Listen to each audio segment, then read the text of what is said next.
हम तो मुस्लिम दुनिया को कह रहे हैं इंडिया से हमारी दोस्ती करा दें, हम कहाँ पे हैं? चीमा साहब, सबसे बड़ी इस वक्त समझने की जरूरत मेरे पाकिस्तानी भाइयों को सबसे ज्यादा समझने की जरूरत है, this is Jio economics period. ये जंगों का दौर नहीं है। अब करेंसी किसी मुल्क की दबा दी जाती है और उसको वो उसी से बैंकरप्ट हो जाता है। अब जंगों का किसी के ऊपर चढ़ने का दौर नहीं है। अब दहशतगर्दी का दौर खत्म हो चुका है, जियो इकोनॉमिक्स का दौर है, 21st सेंचुरी है। अगर आप ह्यूमन कैपिटल के ऊपर इन्वेस्टमेंट नहीं करेंगे, ह्यूमन रिसोर्स के ऊपर आप इन्वेस्टमेंट नहीं करेंगे, इस वक्त भारत के अगर मुझे कहा जाए तो मैं एक किताब लिख सकता हूं कि what is their future and how they will manipulate or how they can say that this century is the India century और एशिया सेंचुरी, किस तरीके से वो कह रहे हैं। इसके पीछे सिर्फ एक चीज है, तालीम है। इसके पीछे वो कुछ भी नहीं है। आपको ये समझने की आज जरूरत है। मैं बताना ये चाहूंगा कि इस वक्त जो सऊदी अरेबिया के हवाले से जब मैं बात करूं, हर मुल्क अपने फाइनेंशियल इंटरेस्ट बेस्ड डिसीजन ले रहा है, हर कंट्री। अब वो छोड़ दें आप कॉन्सेप्ट मुस्लिम उम्मा का कॉन्सेप्ट टर्की की ऑटोमन एम्पायर के बाद मुस्लिम उम्मा का कॉन्सेप्ट खत्म हो चुका था। अब मैं उसकी मिसाल देना चाहता हूं आपको। हमारे अमीरुल मोमिनीन ने यूनाइटेड नेशंस के अंदर इस्लामोफोबिया की स्पीच दी और उसके बाद एक सिलसिला शुरू हो गया। आप अपनी जहालत के खिलाफ जिहाद क्यों नहीं करते? बच्चों को क्यों नहीं कहते कि मैथ पढ़ें, तरक्की करें? भारत की सीक्रेट सबसे बड़ी, मुझे आज मैं अब सरप्राइज, मैंने वो पिक्चर बल्कि उतारी है। एक तरफ मोदी साहब खड़े थे, अफ्रीकन यूनियन का सदर खड़ा था, साथ जो बाइडेन खड़े थे और साथ उनके अजय बंगा खड़ा था।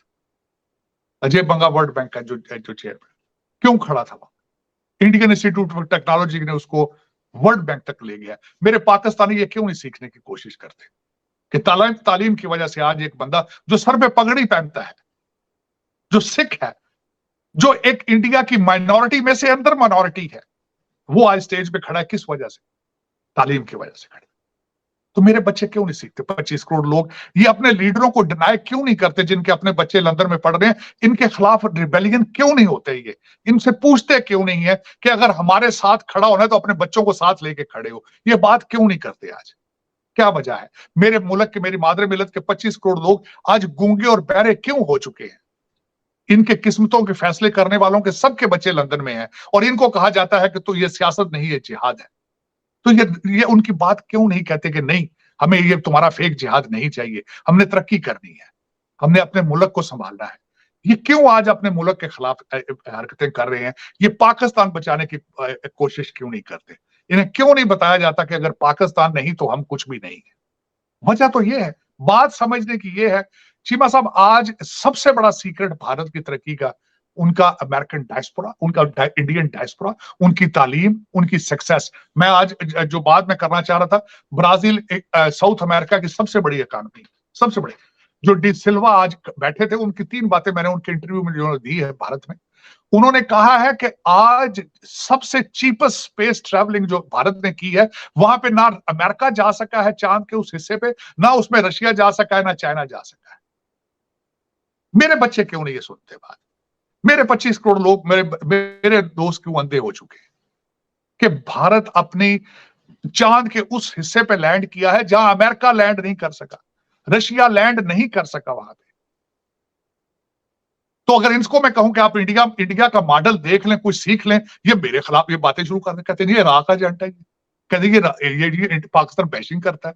और मैं तो मेहनत ये कर रहा हूं, सीख लो उनसे कुछ यार। मैं तो खुद बहाजिर होकर बाहर बैठा हूं, मुझे तो खुद आपके सिस्टम ने रिजेक्ट करके निकाला है वहां से। लेकिन आप क्यों नहीं सीखना चाहते? आप कितनी नफरत क्यों है भारत के साथ आपकी?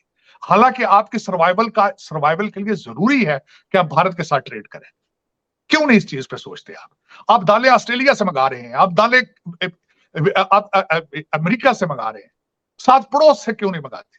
अब मैं उसकी मिसाल देना चाहता हूं। इस वक्त अमेरिका और चाइना दोनों बॉर्डर के ऊपर खड़े हैं, हालते जंग में है, लेकिन ट्रेड उनका पीक पे है। क्या वजह है कि आपकी आंखों पे क्या पट्टी बंधी है? क्या वजह है? आप क्यों नहीं सोचते?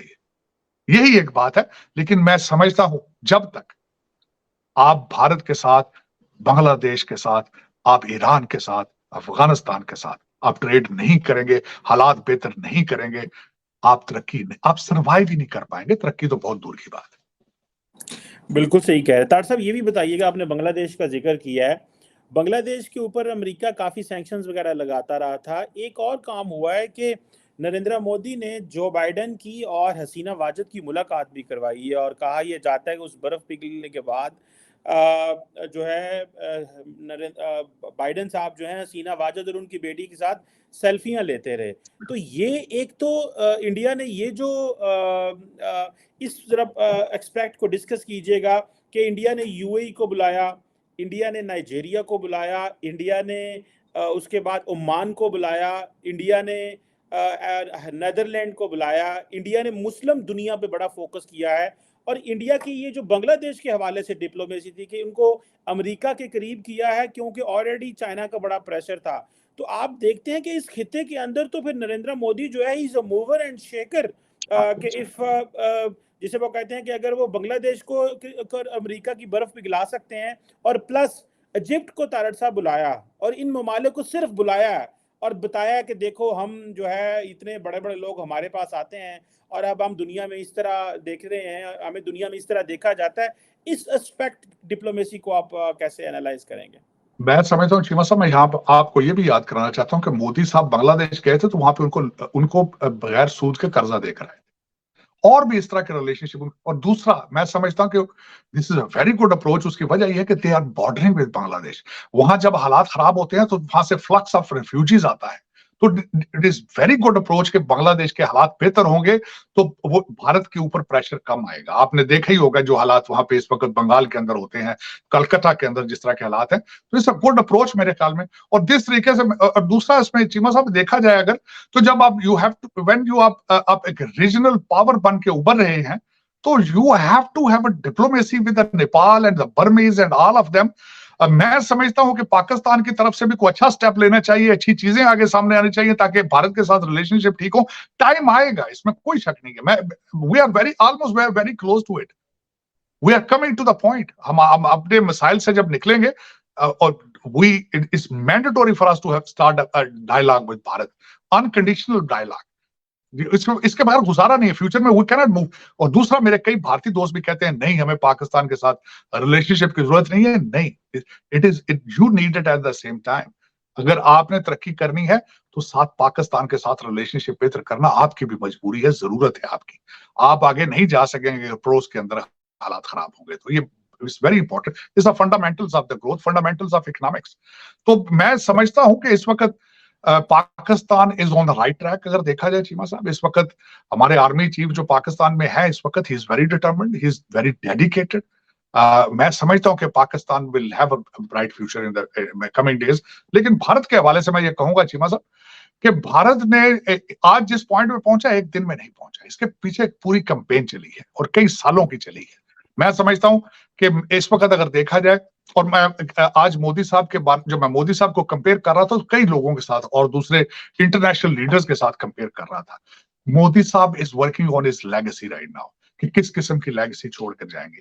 जिस तरीके से आज मैंने देखा G20 के अंदर जो लीडरशिप थी